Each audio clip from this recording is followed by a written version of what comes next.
நம்ம மனைவி முக்கியத்துவம் கொடுக்குறேன். எப்படி எப்படியோ வாழ்ந்து ஒவ்வொன்றுத்தையும் பள்ளிச்சு ஒரு 10 ரூபாய்க்காக கூட ஒரு வேலை வந்து பள்ளிச்சு கணவனை பற்றி யாரும் கருதுறது இல்லை. நம்மளுடைய வச்சு நம்ம சாப்பிட்றோம். வீட்டில் வந்து பெண்கள் மார்கள் தாய்மார்கள் எந்த குழந்தையும் நல்ல குழந்தை நான் நம்பி பிறக்கையே அவர் நல்லவராகவும் தீயவராகவும் அன்னை வளர்ப்பதிலே எல்லாரும் பெண்கள் இறங்கிப்பட்டேன்.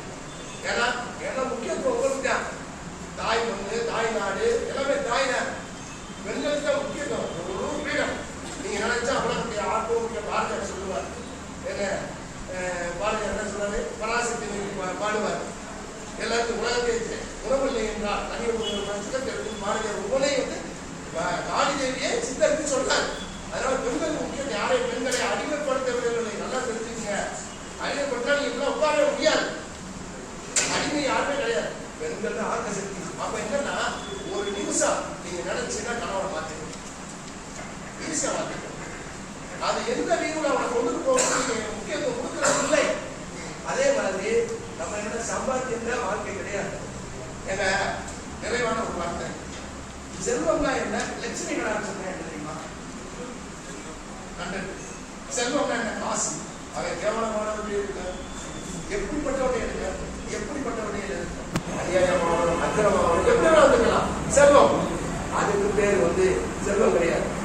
லட்சுமி கடாட்சம் என்பது வீடு, மனைவி, மாடு, கன்று, சுத்தம், நட்பு எல்லாம் அதுக்கு ஒரு பெருசு கைத்துல போட்டு நல்லா ஆசைப்படுங்க நல்லா இருக்கான்னு சொல்றாங்க.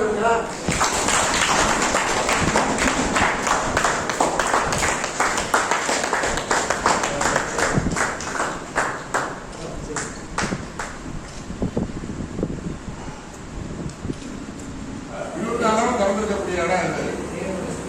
என்னப்பா நம்ம சொன்னோம்னா எதுவுமே ஓடிக்கலாம். போனாலே எங்காவது போயிருக்கான். 24 நேரம் குஞ்சு திறந்துருக்கக்கூடிய இடம் இந்த இடம். எப்படியும் வீட்டுல டென்ஷன் ஆக்குவாங்க. அவங்க வந்திருந்தாலும் பரவாயில்ல. நான் உண்மையை சொல்றேன். எவன் நம்மளை குடிக்க கூடாதுன்னு சொல்றானோ அவன்தான் மீண்டும் குடிக்க வைப்பான். நீ என்னத்தை கிழிச்சேன்னுவாங்க. தோழி முடிஞ்சு அப்ப அது திருமணம் கணக்கிறப்ப தயாரா இருக்கான். அப்ப 24 நேரம் கணக்கி போகாம இருக்க நமக்கு திறந்துருக்கக்கூடிய இடம் இந்த இடம்.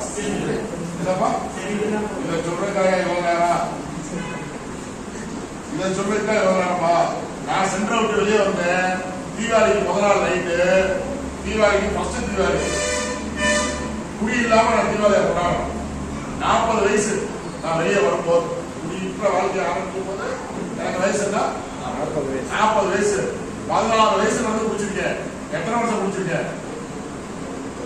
20 வருஷத்துக்கு மேல குடிச்சிருக்கேன். என் முன்னாடி கூட வாழ்ந்ததுனால குடிச்சனால அதிகம். இன்னும் அது கூட நான் இன்னும் கிராஸ் பண்ணல. 26 வருஷம் கல்யாணம் நாள் இன்னும் வரல. ஆனா குடி கூட கல்யாணம் கொண்டாடிட்டேன். இப்படியாப்பட்ட ஆளு அன்னைக்கு தீபாவளியை எப்படி நான் கடக்க முடியும்னு நினைக்கிறீங்க?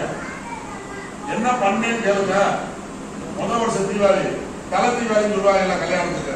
அதே மாதிரி எனக்கு தலை தீபாவளி எப்படி கடக்க முடிஞ்சுச்சு அப்படின்னா 5:30 மணி 6 மணிக்கு நேரம் நான் எந்த சென்டர் நடத்தனோ அந்த சென்டருக்கு போயிட்டேன். அந்த சென்டருக்கு ஏன்னா சென்டருக்குள்ள ஒரு வாய்ப்பு இருக்கு. நம்மள உள்ள வந்தோம்னா என்ன செய்வாங்க? என்னப்பா பூட்டிடுவாங்க. உள்ள பூட்டிடுவாங்க. முதல்ல நம்ம வெளியே போக முடியாது. வெளியே என்னைய பாதுகாத்துக்கலாம். என்னைய எந்த சென்டருக்குள்ளேயே குடிக்காம போனோம்னா நமக்கு இருக்கிற மதிப்பு மரியாதையே வேற. குடிச்சுட்டு போனோம்னா நமக்கு இருக்கிற மதிப்பு மரியாதையே அது சூப்பரா இருக்கும். எப்படி அது 3 மடங்கா இருக்கும். நீ குடிக்காம போனீங்கன்னா விஐபி மாதிரி உடைய உட்கார வச்சு ஷேரிங் பண்ணலாம். ஒரு குடியார மத்தியில குடிக்காம குடிச்சதை குடிய வச்சு பேசும்போது அவனுக்கு எவ்வளவு போதை கிடைக்கும் தெரியுமா? இங்க உட்கார்ந்து இருக்க அத்தனை பேரும் இங்க வந்து உட்கார்ந்து பேசணுன்றத நான் எதிர்பார்க்கிறேன். எங்க வந்து உட்கார்ந்து பேசணும்? இந்த பக்கம் வந்து பேசணும். அதுக்கு என்ன செய்யணும்? சிம்பிள். 24 நேரம் நடந்துக்கக்கூடிய ஒரே இடம் ஒன் ஷாப் மாதிரி நமக்கு ஒரு வாய்ப்பு இருக்கு. முன்னாடி எனக்கு ரீஹாப் சென்டர்னா என்னன்றதெல்லாம் எங்களுக்கு அவ்வளோ இருக்கும். இன்னைக்கு டாக்டர்ஸ்லாம் வந்து ஹெல்ப் பண்ணுவாங்களான்ற எனக்கு எந்த ஐடியாவும் இல்லை. நிறைய பசங்களுமே சொல்றேன், இவனுக்கு எல்லாருமே நல்லா பூஸ்டப் ஆகி இந்த இடத்த சூப்பராக கொண்டு வந்துருக்காங்க. இன்னும் இல்லை, இதை பண்ணுக்காண்டி ஆரம்பிச்சோம். ஒரு எந்த அடிக்டுமே சரி, ஸ்மோக் பண்ணுறதோ ஆல்கஹால் எடுக்கிறதோ ஒரு ஃபன்னுக்காண்டி ஆரம்பிச்சது. சரி, இதை ட்ரை பண்ணி பார்ப்போமே. பட் அது டே டு டே லைஃப்ல உங்க லைஃபே வந்து இது இருந்தாதான், அது இல்லைன்னா என்னால் அடுத்த நாள் வாழ்க்கையை வாழ முடியலன்ற அளவுக்கு கொண்டு போயிடுச்சு. பட் இந்த இடத்துல நல்லா யூட்டிலைஸ் பண்ணி லைஃப்ல நிறையா வெளியில இருக்கிற பசங்க நான் பார்க்குறேன், நல்லா இருக்காங்க. இந்த இடத்துல நல்லா யூட்டிலைஸ் பண்ணிக்கோங்க. பர்சனல் லைஃப்ல ஒரு விஷயத்தை வந்து அஃபெக்ட் ஆகிட்டாரு. ஸோ அது வந்து என்ன கற்றுக்கிட்டா இருக்குன்னா, இது மாதிரி இன்னொருத்தர் வந்து அஃபெக்ட் ஆகிறாங்க. ஸோ அதுக்காக என்ன பண்ணலாம் அப்படின்னு தேர்ந்தெடுத்து முடிவு பண்ணி போகிறதெல்லாம் இந்த ஃபவுண்டேஷன் இன்னும் நான் கேள்விப்பட்டேன். ஸோ அவர் பர்சனல் லைஃப்ல அடிப்பட்டதுலேருந்து அவர் ஒரு விஷயத்தை முன்னெடுத்து இப்போ வந்து நிறைய பேருக்கு மறுவாழ்வு பண்ணிருக்காரு. இல்லை வந்துட்டு வேற ஏதாவது ஒரு சிக்கலில் இருக்காங்க, நாட்டு வந்து அசோட் ஆல்கஹாலோ இல்லை வந்துட்டு ஸ்மோக்கோ பண்ணிருக்காங்க. பர்சனல் லைஃப்ல வந்து வேற ஏதாவது ப்ராப்ளம் இருக்கு, இல்லை வேற ஏதாவது விஷயத்தில் வந்து அஃபெக்ட் ஆகிறாங்க அப்படின்னா நம்மளால என்ன முடியுமோ, நம்மளால என்ன பண்ண முடியுமோ அதை வந்து கண்டிப்பாக ஆகும். ஸோ அப்படி பண்ண மாற்றிட்டோம் அப்படின்னா நம்ம வந்து பேசிக் ஹியூமன் ரூல்ஸ்ல இருந்து வெளியே வர முடியாது. நம்மளால மிச்சவங்களுக்கு எந்த பிரச்சனையுமே இல்லை அப்படின்னா நம்ம பேசிக் ஹியூமனே கிடையாது. ஹியூமன் ரைட்ஸ்ன்னு சொல்லி நம்ம நிறைய பேசுவோம். எனக்கு இதில் உரிமை இருக்கு, நான் பண்ணுறேன், குடிக்கிறது குடிக்க வச்சாங்க, அதெல்லாம் குடிக்கிறேன், ஆனால் அவங்க வயசாக க்ளோஸ் பண்ண சொல்லி நான் குடிக்காம இருக்கேன். இந்த மாதிரி நிறைய பேர் பேசி கேள்விப்படுவோம். ஆனால் அது அப்படி கிடையாது. அவங்க வச்சா வச்சுருக்கோம். எனக்கு சொல்லி பர்சனலாக ஒரு விஷயம் இருக்கு, எனக்கு ஒரு ஃபேமிலி இருக்கு, எனக்கு ஒரு கோல் இருக்கு, எனக்கு நிறைய விஷயம் வந்து பார்த்துருக்கு. ஸோ அந்த மாதிரி நம்ம ரெண்டாவது மட்டும்தான் வந்து என்ன நமக்கு டிஸ்ட்ராக்ஷன் ஏற்பட்டாலுமே நம்ம வந்து நம்மளோட செல்ஃப் லைஃப்பை வந்து சஸ்டெயின் பண்ணி போகிறதால வழிமுறையை வந்து நம்ம பார்க்கணும். ஸோ இந்த மாதிரி வந்து நிறைய விஷயங்கள் வந்து எப்படி அடிக்ட் ஆகிறோம் அப்படின்றத பார்த்தோம்னா எமோஷனல் அட்டாச்மெண்ட். இப்போ வந்து ரொம்ப ரூட் காஸ் பார்த்தோம்னா, ரூட் காஸ்னா முக்கியமான காரணம் அப்படின்னு ஒரு நோக்கி பார்த்தோம்னா எமோஷனல் அடிக்ஷன் சொல்றாங்க. Emotional addiction.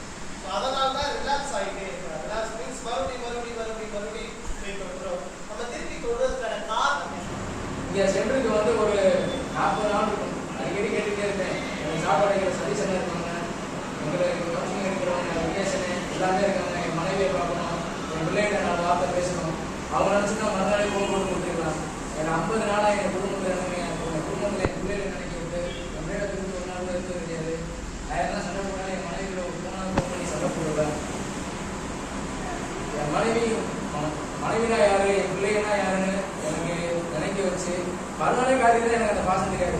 ரெண்டாவது என் கூட பிறப்பு எங்கள் அண்ணன், எங்கள் அக்கா இதுவரை எனக்கு அழுது கிடையாது. எங்கள் அண்ணன் சண்டை போட்டு 5 வருஷம் ஆச்சு. அவங்க தான் ஃபீஸ் கட்டுறாங்க, எங்கள் அண்ணன் தான் ஃபீஸ் கட்டுறாங்க. எங்கள் அம்மா இறந்ததுக்கப்புறம் எங்கள் அக்கா இருக்காங்க, எங்கள் அக்காவை அம்மா நினைச்சு. ஆனால் இந்நாள் வரை எனக்காண்டி அவங்க தள்ளி விட்டதே கிடையாது. நமக்கே யாருக்கு நீ வாழ்க்கையில் நம்ம வெளியில் போய் நமக்கு லைஃபை முடிஞ்சு போச்சு அப்படின்ற ஒரு கட்டத்தில் தான் திடீர்னு வந்து தம்பி பாரதி வந்து சேதனை வாங்க கீழே அப்படின்னு சொல்லுங்க. சாரி இல்லை, கீழே போவோம். எங்கள் அண்ணன் மறுநாளே என்னமோ நீங்கள் கூட்டிட்டு வந்த மறுநாளே காமிச்சவங்க நல்லது நம்ம எங்கள் அண்ணன் கட்டி கொடுத்தா அப்படிங்கிற வாழ்க்கையில் அழுத. எங்கள் அப்பா அம்மா 2 பேர் இறந்ததுக்கப்புறம் அழுது. அதுக்கப்புறம் 3வது எங்கள் அண்ணன் கட்டி கொடுத்து அழுது. எனக்குன்னு வெளியில் ஒரு வாழ்க்கை இருக்குதுன்னு சொன்னது வந்து மனசில் ஒரு வைராக்கியத்தையும் மனசில் ஒரு தெளிவையும் உண்டாக்குறது இந்த சென்று. கண்டிப்பான முறையில் நம்ம பக்கத்துலையோ யாரோ ஒருத்தவங்க வந்து காசு கஷ்டப்பட்டாலோ இருந்தாலும் காசு இருக்கோ இல்லையோ அவங்களுக்கு நம்ம எங்கிட்டாலும் ஒரு உதவி பண்ணி இந்த சென்று மூலியமா அவங்களுக்கு ஒரு புதிய வாழ்க்கை வந்து நான் மனசாக வைக்கிறேன். 2வது பிடிச்சாலே வந்து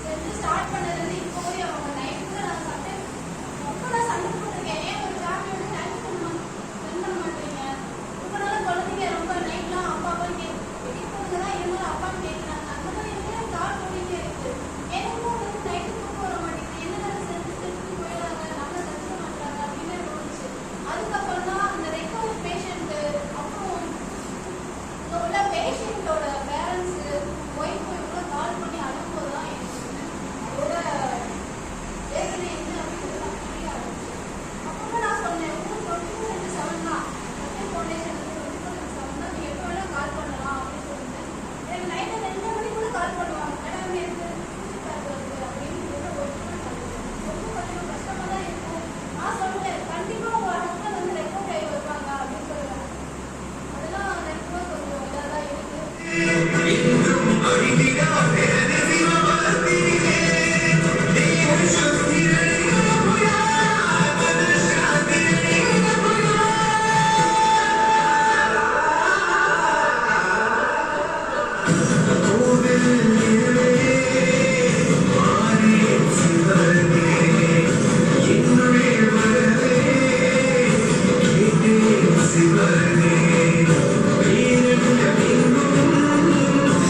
எல்லாத்தையும் பணம் இருந்தாலும் பாப்புலேஷனா ஏற்கலாம் பணம் இருக்கு. ஆனா இதை ஒரு பெருசா வச்சு இதுக்காக மெனக்கிட்டு இதுக்காக 24 மணி இருந்து அதை செய்யறதுக்கு ஒரு மனசு வேணும்ல, வேணுமா வேணாப்பா? இந்த மனசு கொடுத்த இறைவனுக்கு நன்றி சொல்றேன், வாய்ப்பு கொடுத்தவங்களுக்கு நன்றி சொல்றேன். மீண்டும் சொல்றேன், என் நம்பர் வெளியே போனா தாராளமா சர்வீஸ் ஆட்ட கேளுங்க, தருவாங்க. உங்களுக்கு குறி சம்பந்தமான விஷயங்கள் இருந்தா எப்ப வேணாலும் கால் பண்ணலாம். என்னால என்ன முடியுமோ அதை பண்ணுவேன். அதுக்கு முன்னாடி 24x7 எங்க வர சொல்லியிருக்கேன்? அப்பா நமக்கு எதுவுமே முடியலன்னா சத்தம் இல்லாம வந்து உட்கார்ந்துருக்கப்பா. ரொம்ப சிம்பிளா, நான் சென்டருக்கு சாதகமாகவோ இதாலாம் பேசல. நான் கூட ஒரு ஏழை மெம்பரை கூப்பிடா இருந்தா அவனை கூப்பிட்டு அவன் போன் எடுத்து அவன் அவைலபிளா இருக்கா இல்லைன்றத விட்டுட்டு நம்ம எந்த சென்டர்ல இருந்தாலும் தாய் வீடா நினைச்சுக்கிறோம்ப்பா. இதுக்கு மேல என்ன சொல்றது? என்ன வீடா? பேய் வீடா நினைக்காது. உள்ள வச்சிருந்த யாருமே தண்டனை புரியறதுக்காக பண்ணல, ரெஸ்ட் எடுக்கிறதுக்காக பண்ணல. சென்டரை பத்தி அருமையா ஒரு வசனம் உண்டு. இருக்கக்கூடிய ஒவ்வொரு நாளையும் நரகம் நினைச்சா நரகம், சொர்க்கம் நினைச்சா சொர்க்கம். இந்த சொர்க்கத்தை விட்டு வெளியே போய் வாழ்ற வாழ்க்கை, அடுத்தவனை குறை சொல்லாம எந்த சம்பவம் நடந்தாலும் முடிஞ்சா பேலன்ஸ் பண்ணிட்டு, முடியலன்னா இங்க வந்து உட்கார்ந்து முடியாது தம்பி. காற்று சும்மா இருந்தா மரம் ஓய்வெடுக்க விரும்பினாலும் காற்று சும்மா இருக்காது. நம்ம சும்மா இருந்தாலும் வீட்டு உள்ள ஆட்டி விட்டுக்கலாம். நம்மளே கயத்தில் நடந்துட்டு இருப்போம், அவங்க நம்ம விட்டு ஆட்டலாம். என் பையன் பஸ் காலேஜ் போனா காலேஜ் நிறுவனத்துக்கும் மென்மேலும் சிறப்பிச்சு நண்பர் சொன்ன மாதிரி பெர்சன்டேஜா நம்ம போய் ரெக்கவரி கொடுக்கறது நமக்கு ஒரு நன்றி கடை, அவங்களுக்கு ஒரு நன்றி. தொடர்ந்து செலுத்துவோம். வாய்ப்பு நன்றி.